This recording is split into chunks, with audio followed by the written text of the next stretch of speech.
What's up, everyone? I'm Charlie Shrem, and this is Untold Stories, where twice a week we dive deep with crypto's most influential leaders to find out how this movement truly came to be. This show is powered by Blockworks Group, a media company with over 20 podcasts in their network. Check them out at blockworksgroup.io. With that, today's awesome guest is Tyler Whirty, who is the founder and runs HODLpac, a political action committee that has the word HODL in it. How cool is that? I'm so grateful for the opportunity to talk to him about HODLpac and how crypto can help rebuild our civic and our institutions like Congress itself. We talked about like what HODLpac is, the state of crypto regulatory policy, DAOs, lingo, the alliances, proof of stake versus proof of work. Honestly, we talked about how to break down our whole economic and political system and rebuilding using cryptocurrency. It's mind-blowing and it was a lot of fun, and I'm excited for you guys to listen. So I'll talk to you guys just in a minute. So you're in the crazy world of lobbying and political action committees and DC and Congress and regulatory. And I want to get into your history in a minute, but I have to say it's like, I never thought that years on, that not even 10 years on, there would be not one, not two, but multiple political action committees, lobby groups that are based out of DC to basically like have our back, have our back when you're in crypto, whether you're a user or you're a company. It's really, you're like literally on the front lines every single day. And it's nice to know that you're there educating, whether it's congressmen, regulators, and things like that. Like, do you ever feel kind of not this moral obligation, but do you ever feel like you're this kind of gladiator in that terms that that you're not representing, because that's not really a good word, but you're having the back of millions of people? I don't know if gladiator is the word I would use either, but that's okay. But I totally agree with what you're saying. I know you were involved in the early days of the Bitcoin Foundation, kind of the first attempts to have a DC based organization on behalf of crypto and Bitcoin. But yeah, it is a little wild to think about. I had a similar thought the other day. I don't know if we can maybe get into this a little bit more later, but there, something called the proof of stake alliance exists, right? So something as niche as proof of stake has an organization in not necessarily based in DC, but DC focused. And they're talking to congressmen about proof of stake rewards and how taxes will work with proof of stake awards. And wow, yeah, I think I agree that even though I've not been in the industry as long as you have, it's insane to think that there are those types of conversations are happening in DC. I think it's definitely come a long way. What a lot of people have to realize that if everyone got involved in Bitcoin when I did, Bitcoin wouldn't be here today. It needs constantly, it's like, I don't want to get political, but it's kind of like you need immigration. To what extent, that's another conversation. But I'm an immigrant, yep. I'm first generation. So, and here I am. So you need, I feel like that's great that you're in the industry now. And, we're doing what we're doing. And the proof of stake alliance you talked about, and it is very niche. There's so many, and everyone I talk to, all my guests that are CEOs of companies are either started their own alliance or funding one or as a member of one. And you mentioned Bitcoin Foundation. Can I tell you something interesting? I keep the fact that I was the founder of the Bitcoin Foundation on my Twitter profile, and probably once a week I get shit for it, because the foundation is where it is today. And I'll tell you why I keep it if you want to know. Why I'm proud of that, of founding that, because the Bitcoin Foundation was the first attempt as this baby industry. It was literally the industry fit in a Seattle boardroom. That was the whole industry back then. And that was the first attempt of like, hey, let's get together and put our monies together to do two things. And the foundation wasn't even so DC lobby, none of that. It was supposed to be two things: fund development, but more importantly, fund advertising and fund education together. That was literally why I wanted to start it, because I was tired of evangelizing, and I was tired of my company having to pay for me to get on a plane to speak at a conference. I wanted the foundation to pay for that instead or whatever. That's kind of how it all, and yeah, like I ended up having to resign when I got arrested in 2014. which I'm fine with. And I'm embarrassed and sad of where the foundation is today, but I'm not embarrassed of founding it. And I'm not ashamed of founding it. And I'm not ashamed of the people that were involved in I know good intentions are not transferable, but I have no qualms and no issues whatsoever. Yeah. And it is, being in DC or in DC meaning, engaging with government and engaging with the kind of the policy making process is a full-time job. And it actually isn't my full-time job. We can kind of get into what I do like as a full-time job later and how I ended up starting HODLpac. I'm happy to tell that story. But there are plenty of organizations like Coin Center, like Blockchain Association, Chamber of Digital Commerce that all, are committed full-time to, representing the industry, the ideals and what the industry stands for, in DC, in the seat of power, for better or for worse. I'm thankful for people like that who are full time and in doing that. So HODLpac I think it's good. Is extremely intriguing, and well, the name itself is great. So you have Hodl, and for those who listen to the show, you know how Hodl came from hold. There's a whole story about a guy who was drunk one night when the Bitcoin price was. You guys can Google it. So you took that. That's like the mantra, and dude, I started this show because to keep the culture alive. Not that it's going away, but you're seeing narratives be created, and you're seeing organizations and people try to use the culture and spin it for their own purposes. And so I'm trying to keep that culture alive. So by you starting HODLpac, that just that the fact that people are going to be like, what is HODL? And they're going to Google and they're going to see the early day culture and the fun. I mean, thank you that was awesome. But what separates your organization from all the other ones that you just mentioned? Absolutely. Yeah. So first of all, I'm so happy that you mentioned the actual definition or origin of HODL. I love telling that story because I think it speaks to the real story. Ethos of, it's, I mean, you touched on it and you can probably tell it better than me, but it derives from a drunk guy on Reddit saying, imploring everybody else to hold during a downslide in Bitcoin, and he would don't sell. I think he mentioned his wife was out, partying, like out, and he was home drinking and trading or something like that. But whatever it is, it's not holding on for dear life as people tried to change it. I've heard people define it as that. But I think that origin story in particular kind of speaks to how the industry is like this online first kind of exactly born in chat rooms kind of like, and that's the beauty of it. This guy's wife is out partying without him, so he's drunk at home and the Bitcoin price is dumping. And where does he go? He goes to the Bitcoin forums to talk his issues out. I mean, come on, if that's not the definition of our community, what else is, right? Yep. Absolutely. Yeah. So we took that name for HODLpac. I thought it was a great, just a great name. I'm glad you agree. Even though we have kind of, I'll admit that sometimes I cheekily say that it can stand for helping our distributed ledgers, because DC loves acronyms. But anyway, I like to tell the story that we just talked about. But yeah, so HODLpac is as you mentioned, a political action committee. And what those are organizations that raise money to donate to campaigns and to candidates.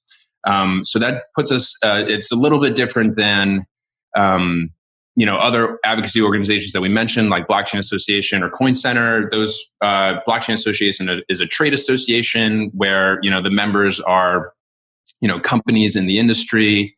And Coin Center is more of like a think tank research organization that's been around, and puts out a ton of spectacular content on that makes the policy issues related to crypto more digestible by the DC crowd. What is the DC crowd? What does that mean? What we thought was missing in what the role that we wanted to fill with HODLpac to kind of supplement those other organizations that we're mentioning is both a grassroots organization, so something that kind of gets the people of crypto involved, rather than the companies, and then B, a political fundraising organization. So unfortunately, unfortunately or fortunately, we can kind of dive into that as well. Money in politics is a thing, and it's probably not going anywhere. And it is important to have that fundraising operation if you want to get the attention of DC, of policymakers, and people in Congress. Members of Congress in particular. So that's HODLpac. There's some more elements that we can get into. We're trying to do some cool stuff with using the technology of the industry to kind of create a new style of like community governed PAC. But at its essence, HODLpac is an organization focused on getting the grassroots involved and kickstart some political fundraising on behalf of the industry. It's very interesting. And do you get any like pushback? Do you ever get anyone question your existence? Like, what's the point? Yeah, well, you know what? We're a pretty young organization, and we're still kind of establishing ourselves and getting attention. So maybe that pushback might come, but no, the reception has been pretty good so far. And I think we have some founding principles that we think that a lot of people can get behind. One, we want to be nonpartisan. We're not, we're focused on, supporting anybody who supports the crypto economy, regardless if they're Democrat or Republican. We want to, be big tent. So obviously there's different factions within crypto. Let's talk about that for a second. Yeah. I want to talk about, but we want to get everybody involved. So I want to talk about, so you were a legislative intern at the House of Representatives. And just to quickly go through, you were a legal assistant intern. You at SCAD and ARPS, you worked you were an intern at the Chamber of Commerce. You got around a lot. You were, at the Treasury. So it's safe to say that, and then you went right into the business and corporate world. So it's safe to say you've been at the Cato Institute for 2 years, which I love. I love everyone who's there. And so it's safe to say that you've researched, and not just research, but you've been listening and been a fly on the wall in a lot of different places. So in crypto and non-crypto. But so let's talk about politics and how crypto kind of fits into the mold. And let's go back to the early Bitcoin days. Sure. The early Bitcoin days where you had people that were mostly apolitical because they didn't believe, myself included, that politics can exist within the framework of like Bitcoin. And that's because the early days of Bitcoin, we were like just basically all anarcho-capitalists, right? Anarcho-capitalists, for those who don't believe, those who don't know, it's like libertarianism, but we believe in government, especially when it comes to land rights and things like that. We don't need to get into the details. Filled with ideology.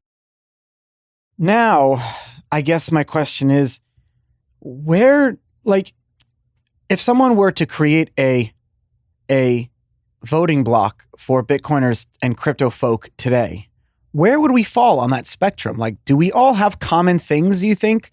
Like, can we be a voting block that in the United States that, congressmen, congresswomen, senators can look to us and want to please us? You see where I'm getting at? Like, we can be a constituency totally. in and of ourselves, and we are. Yeah, I think so. That's a great question, and I've been thinking about that a lot. Obviously, okay, so great minds think alike. I think yes, of course. So, my first answer to that is there is definitely an opportunity to. There are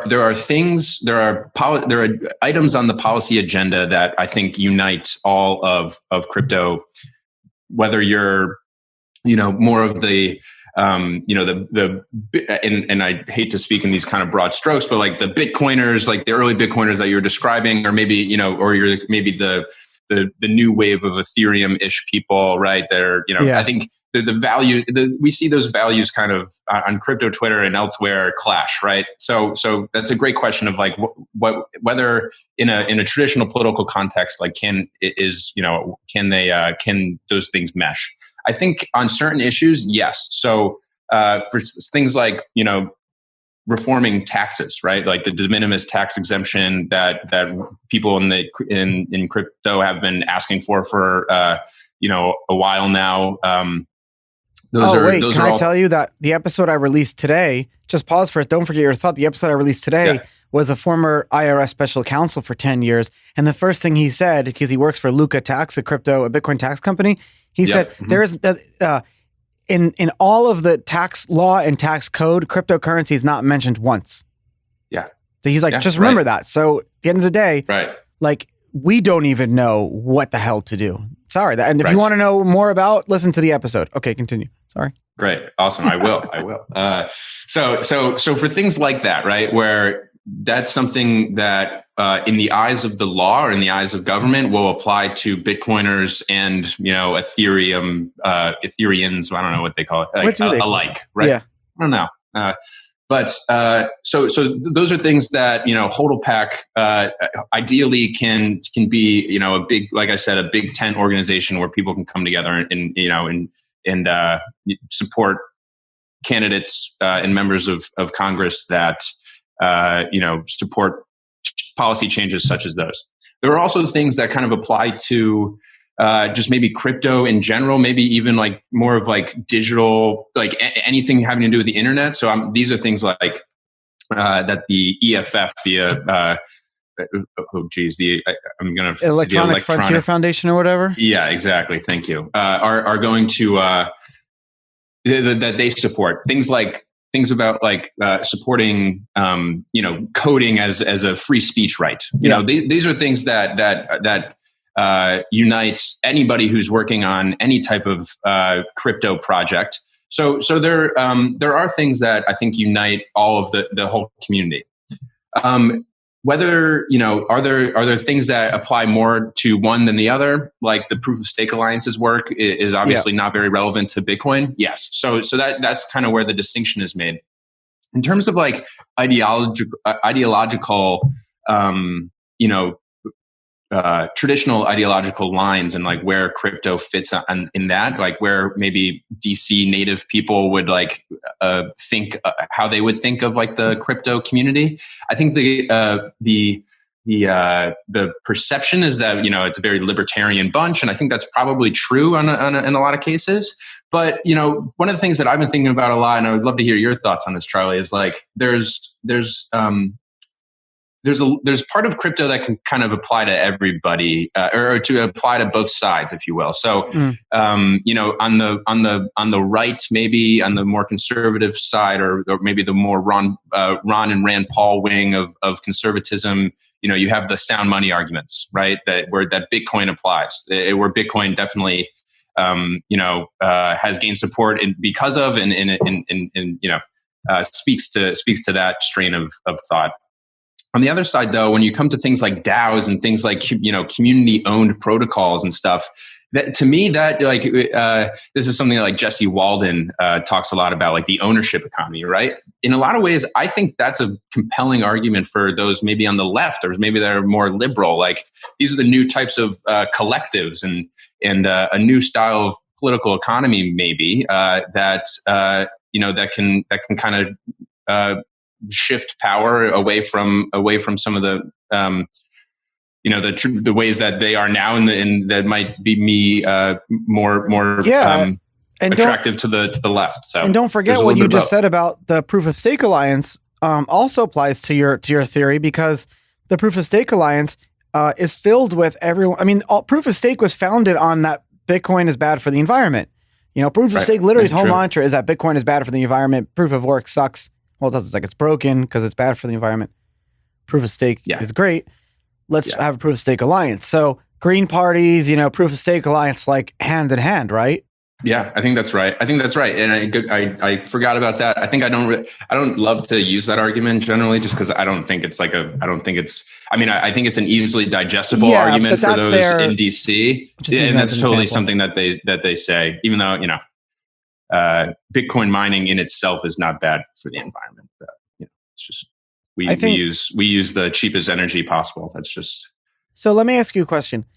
If you look at DC as like the battleground, and if you look at HODLpac and Coin Center and these large organizations.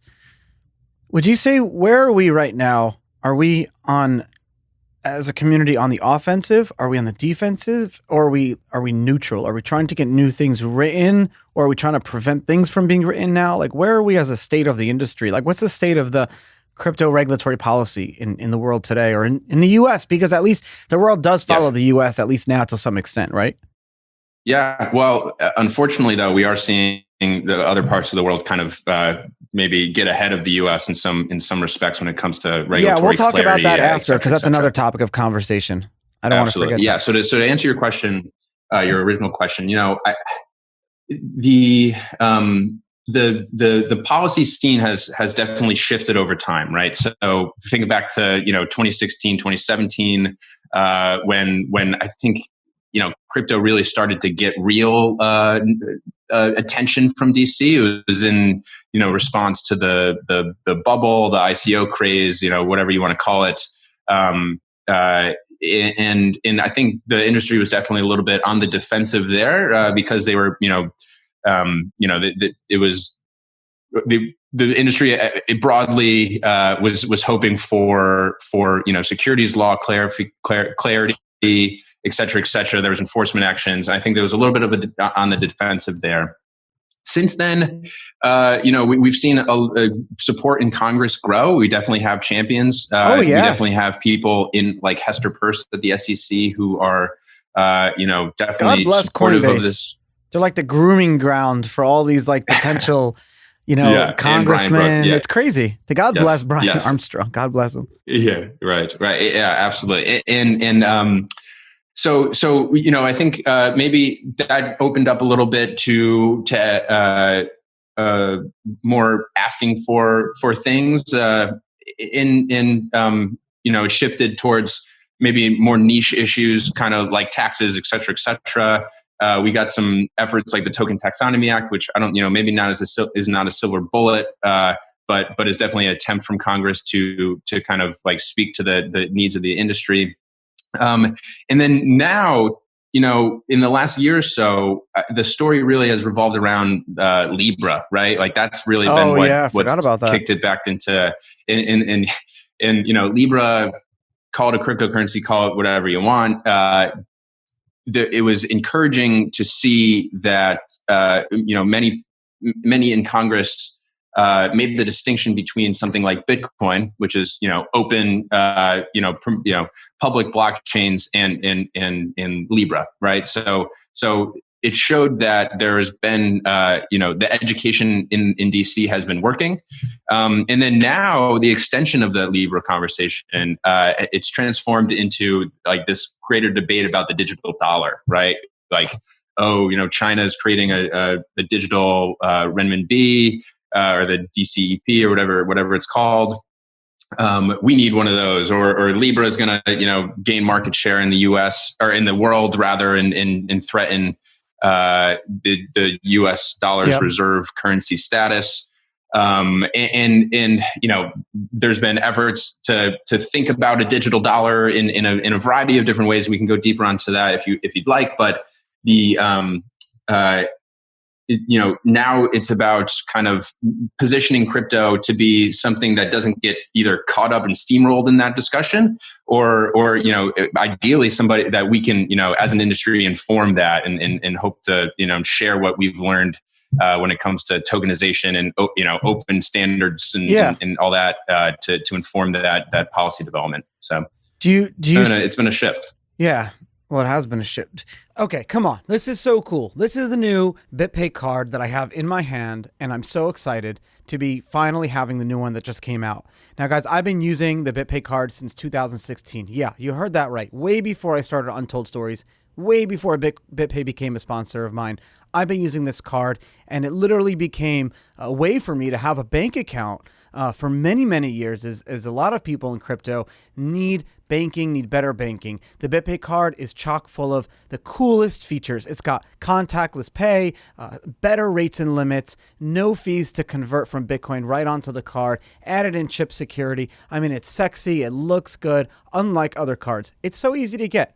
Just download the Bitpay app on your phone, click the card icon, and you can do it right there. If you use the promo code CharlieJune20, 20, your card is free. Remember, Charlie, June 20. It's in the show notes. You can get a free card. So literally, just from listening to my show today, and make sure you actually listen, you could get a free card just by entering that code. So download the Bitpay app, get the coolest card on the market, the best card on the market. I've been using it for over 4 years now. I know there's so many cards out there, but the Bitpay brand is the oldest and longest running Bitcoin company in the world.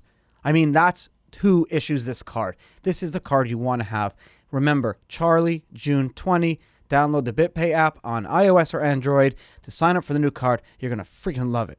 What buzzwords are being used now? This is a great question because a lot of the buzzwords and the words that we use today came out of like policy conversations. Like, remember DLT? DLT is a perfect example.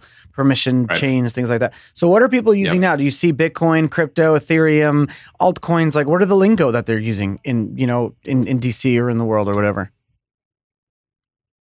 Yeah. So, remember, like Bitcoin became a dirty word, or ICO became a dirty word, and things like that. Yeah, right. Do you have any dirty words now that kind of don't try to use? Like, you can't say ICO really. What are they called now? ICOs are still probably a no-no. You don't want to.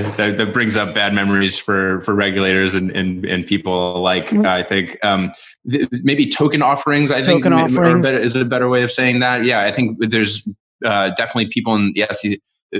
Hester Peirce again, and staff in the SEC have realized that this ICOs are one thing, or one way of doing an initial kind of like, or excuse me, not to use initial, but like a token distribution event, right? Mm-hmm. I think that's what they've called it in their letters. But so yeah, the lingo is changing. I think another buzzword is like digital currencies, like looping in crypto with like Square and stuff like that, like Square coins or whatever. If any, yeah, or even like these government attempts at digital currency, right? So it's still important to kind of make those distinctions, and that's so that's one of our goals, is to make sure that we can. How about DeFi, like distributed finance? Now, DeFi is something that people are comparing this DeFi bubble that we're going through because my friends who run the exchanges tell me that it used to be 70% Bitcoin, 30%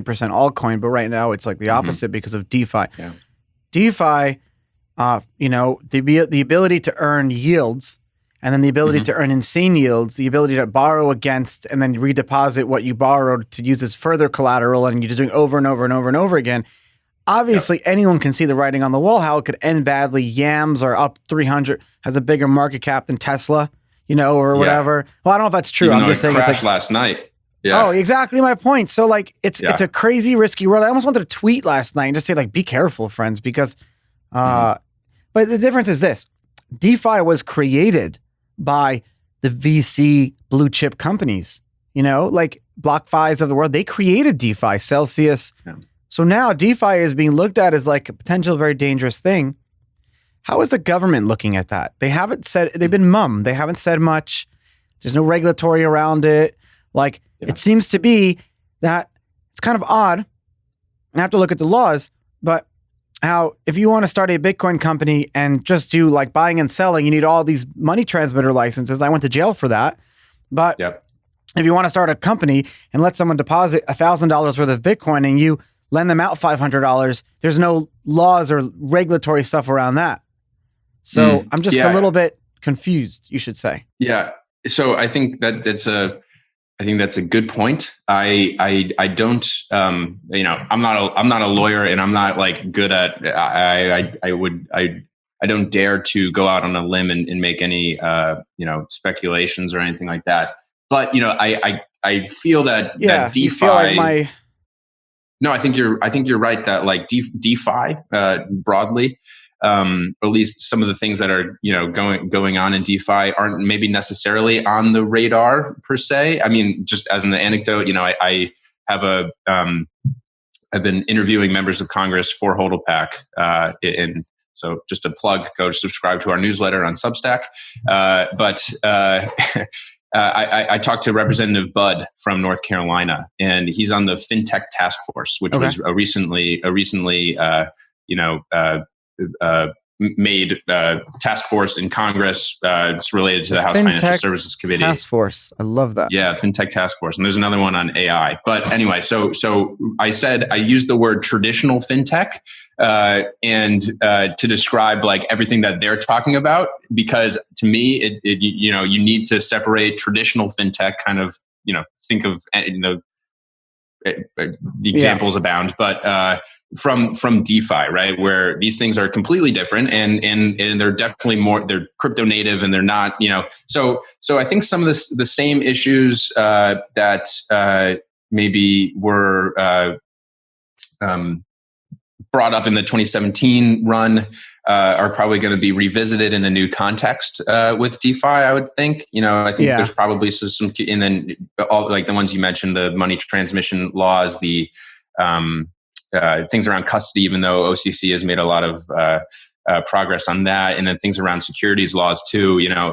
They probably, again, not a lawyer. They probably there's the application of those laws to anything that touches the U.S. market. So we'll see how those things unfold. But the difference between then and now is that we have this educational infrastructure, this advocacy infrastructure, and I think the industry will be better off from as a result. However, it's important that the people in the industry self-police and call out scams and all that kind of stuff as we are wont to do. So that's good. We'll continue to do that as well. What type of how have you guys been able to adapt in the COVID-19 era with being able to access these congressmen and congresswomen and senators or whatever, and because you can't really just like kind of walk the halls and try to grab and have a 5-minute convo on the side. You can't do that anymore. Yeah.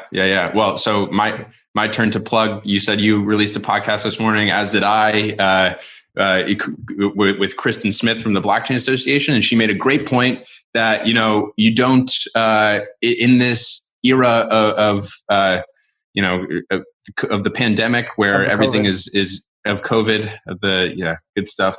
So fun that we've been having for the last several months. I hate talking about it, but yeah. It's. What did she say? Hard. What was her point? So her point was,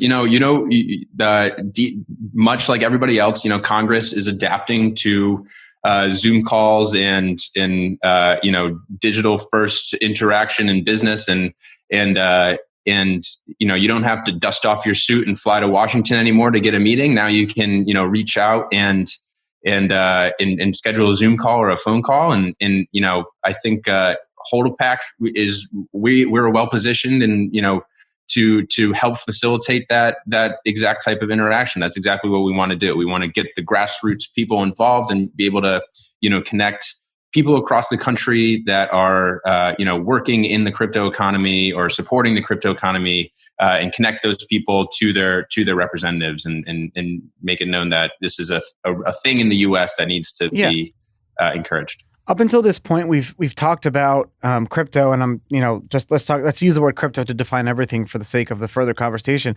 So you were talking about crypto existing within the current framework of the government, how the government works, how our institutions work, how our tax law works, how our securities law works. We're just trying to like plug and play, fit square pegs in circle holes, right? I think that's right.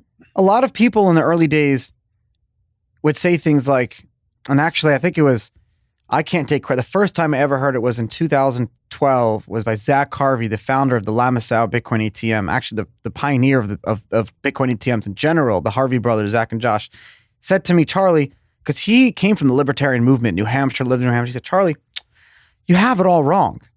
We're not trying to replace the Fed. We're trying to transcend the Fed. I said, what do you mean? He said, well, look at my Bitcoin ATMs. If we create a better, newer financial system and we give people the choice, they'll voluntarily use our system. And then by virtue of choice and capitalism and free market, less people will use the old system, and you could follow through what will happen. And that's been happening. You see with DeFi, you create credit and capital markets. It's been doing really great. How can we use crypto? This is something that I know you've talked about before, but how can we use crypto to like rebuild our institutions or rebuild civic life, voting, for example? That's kind of talked about a lot. But how we interact with other human beings that we live amongst, and how we interact with our representatives, how governing is even done. Is there a fundamental change that can be done or can be done better using this technology that we have here? That's a huge question, and I think it's one I spend a lot of time thinking about, and I'm glad you brought it up. So, like to start with your first example there, think about what's a key core institution of society is money, right? I mean, like that's kind of what Bitcoin was that is what Bitcoin is going after, if you will, to use the term. And that type of competition to improve the Fed in the traditional way of thinking about money, I think should be welcomed and encouraged on I think it's and I'm glad that's happening. So you mentioned I used to work at Cato. My boss there, George Selgin, and along with Larry White, are two economists that have done a lot of work on free banking and private currencies and in the advantages that they have. So that's one, right? And then but this bigger question that you brought up about rebuilding institutions with the tools of crypto, I think is really interesting. It's something that we're just cracking the surface of. And to use this example of DeFi, right? Like even the YAMS thing that we're mentioning, like. It truly is incredible that within 10 days, a community was spurred to build this protocol, this application, to contribute to it. There was like a volunteer audit of it. There was et cetera. There was this non-government organizing using the tools of crypto to encourage trust and the like. That sprung up a completely new organization, and I think this idea that it can be extrapolated into a lot of different areas, and I hope that the crypto community keeps this in mind, that we can also use this technology to maybe to accomplish other things and to revitalize civic life, as you said, to create organizations like HODLpac, where you're participating in government via using the tools of crypto. You are maybe creating another organization to do something else, but using the tools of crypto to do so. It gets back to this idea of that Tocqueville had when he visited the U.S. Not to get too in the weeds here, but his observation of Americans was that if you put three Americans in the room together, they're going to elect a treasurer, right? Because they're going to self-organize and so true. and make institutions to better their situation. And I think that's a crucial thing that maybe society maybe has moved away from. We look towards federal government in the largesse in the Federal Reserve is a great example of this. We look to these large, huge, centralized institutions to take care of us, and it's more of like the battles and become how do I gain control of this weapon, this huge thing, and how do I rather than how do I build new things, and how do I experiment with new things. So I just think that crypto, and maybe I'm not doing a great job of answering your question, but I think crypto is a fertile ground for creating these new types of organizations, things that are digitally first and things that have the advantages of crypto over what is Web 2, what's referred to as Web 2, right? So I'm fascinated by these concepts. I'm still fleshing them out myself, and sure. I hope those in crypto kind of realize what we're doing here is more than could be pretty big, and it's the society changing level. And that belief that you just said, on a society changing level, I agree. You agree. Do you think our elected representatives agree with that, or do they still think that okay, they'll go along with this now, but it's still kind of like it'll go away? You know what? I don't know if they truly grasp what what we're talking about here, or really the potential, and I'm not sure that we need them to. Do you notice the ones that do though? Do you notice there's like when a representative? So I have friends who are heads of state out of this country. Of course, I don't know any politicians here. Actually, my friend's the fire chief, and I know the chief of police. She's a very nice lady. But in Florida, you can know the chief of police. Like, she hands out her business cards, like, here's your get out of jail. I have one get out of jail free card, but it's only in my little town here. But around the world, like, I know mostly from them who have followed me, and I would on Twitter, I would reach out, so I have the governor of a whole state in India, the vice chairman, the chairman of a party who's a vice president of his whole country in Eastern Europe, have followed me, and I've reached out and had conversations. Do you notice, like, when they get it, they go in like full force. So you have some of these congressmen who you're going to start to see, and especially some of the congresswomen and especially like the newer ones too, the younger generation, the younger congressmen and women and senators and stuff. When they get it, they're like, "Oh, we love crypto. We love Bitcoin. My son mines for Bitcoin." It's like a given, almost like Bitcoin is here to stay. So my question to you is it worth educating kind of the ones that are going to get voted out, who are like retired on their way out? Is it worth wasting your time with them, even though they sit on these committees right now? Or should we just sit tight and kind of wait it out? Yeah, that's a good question. Though I think it is important to reach out to everyone, just because for certain policy changes, like those in power, you simply need to engage, right? So whether if they're on their way out, they're still at the top of the committee, and you want to engage those folks anyway. But I agree with you that the young there's an up and coming crop of members of Congress that I think are on both sides, which is great. On both sides are fertile ground to get in to join, to bring onto our side. Yeah. I don't know, man. Like, I'm telling you, I think everyone laughs at me, but I've been saying that crypto is bringing world peace. And I think one of the reasons is because it's now crypto and Bitcoin was something that was created. And one of the best things that Satoshi did was not even tell us his gender. Well, he kind of did, but everyone thinks he's male because he clicked male, but I don't think that. I think that was like a default thing, because you don't know his gender, his race. So no one can claim ownership of the invention of Bitcoin. And so therefore, because of that, it is a very leveled playing field from its outset. So it's really nice to see, like, I'll meet these radical, like, Tea Party right wing. Oh, I'm going to get yelled at now because I called Tea Party radical, but it's my show. I could say what the fuck I want. Radical on one side. Yeah. And then radical left winger, like the whole world needs to be communist, can literally have coffee together, and we can hang out and talk about crypto and we all believe the same things. It's so cool. Never in my life did I know anything about that.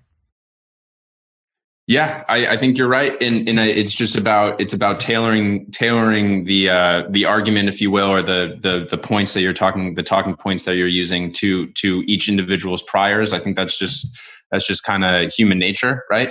Yeah. But yeah, I think this vision of rebuilding institutions, or reinvigorating this kind of like drive to create new things that can be handed off in the way Satoshi handed off Bitcoin to the broader community, that can exist in perpetuity.